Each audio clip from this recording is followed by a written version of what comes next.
nós estamos, no fundo, focado agora na Câmara na análise do decreto presidencial, decreto da questão das armas, né? Nós já encontramos, ainda não terminamos, que ele é grande, algumas inconstitucionalidades, né? Eu tenho conversado com o ministro Onyx, mas sem dúvida nenhuma aquilo que foi inconstitucional do decreto de armas, ou nós vamos dialogar com o governo, que é o que nós queremos, né, para que o governo possa compreender que entrou nas atribuições do Congresso Nacional, ou vou ter que votar um dos 8, 9 projetos de decreto legislativo. Acho que esse hoje a gente está tirando o foco do que é principal. O COAF não acaba, as suas atribuições não são diminuídas.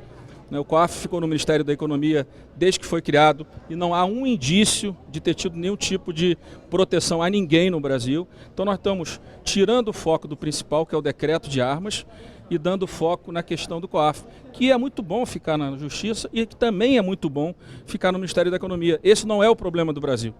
O Brasil tem uma recessão enorme, precisa fazer a reforma da Previdência Tributária e precisa discutir a questão das armas. A gente não pode, talvez por uma interpretação, do meu ponto de vista, às vezes excessiva, né, ampliar ainda mais a violência que existe no Brasil. Então, esse tem sido o foco da assessoria da Câmara, por isso que eu não sei ainda o que se vota hoje, ou se vai se votar ainda alguma coisa agora à tarde, mas a questão do decreto das armas, eu estou dialogando com o ministro. Como eu disse, poderia votar o decreto legislativo hoje, acho que passaria com tranquilidade, mas acho mais importante construir o diálogo com o ministro Onyx para a gente avaliar de fato, junto com a minha assessoria e com a dele, o que converge em relação ao que pode ter usurpado as atribuições do presidente da República, para a gente dar uma solução para esse tema que tem mobilizado a sociedade brasileira nas últimas horas. Presidente, uma derrota do ministro Moro está sendo interpretada como uma derrota, inclusive, com a ajuda dos senadores democratas. Olha, eu acho que não, né?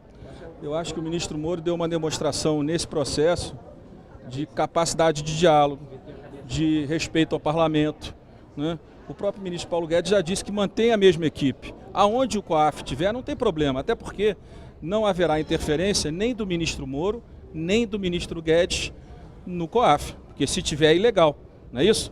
Então estar num ministério ou estar no outro não é o mais importante. O mais importante é que não está se mudando a dele do COAF. Segundo o ministro Paulo Guedes, se por acaso for para a Economia, ele mantém a mesma equipe que já foi nomeada. Então acho que está tudo preservado, até porque, como eu disse, desde que ele foi criado, nunca houve nenhuma dúvida em relação ao trabalho do COAF. Ninguém nunca disse que algum cidadão brasileiro foi protegido pelo COAF. Muito pelo contrário, o COAF vem exercendo um trabalho e vai exercer em qualquer ministério, como em qualquer país. Nos Estados Unidos, na economia, que é o exemplo que esse governo sempre usa.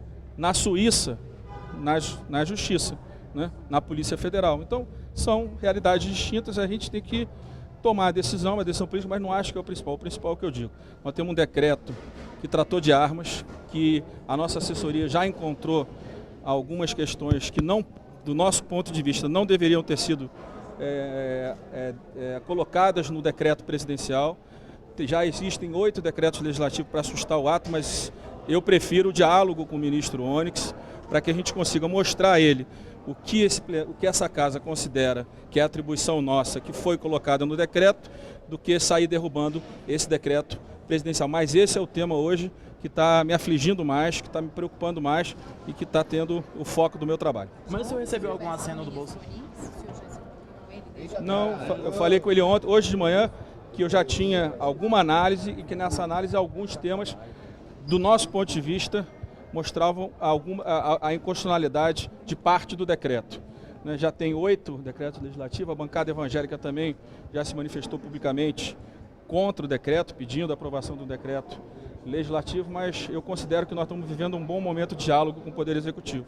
Então vamos construir esse diálogo através do ministro Onyx, para que a gente tente construir um acordo em relação a esse tema que tem mobilizado a sociedade, uma parte a favor e uma grande parte contra, né, para a gente construir algo que respeite o direito daqueles que têm posse ou porte de arma, mas também respeite a legislação brasileira e o cidadão que considera que armas em excesso pode também gerar violência.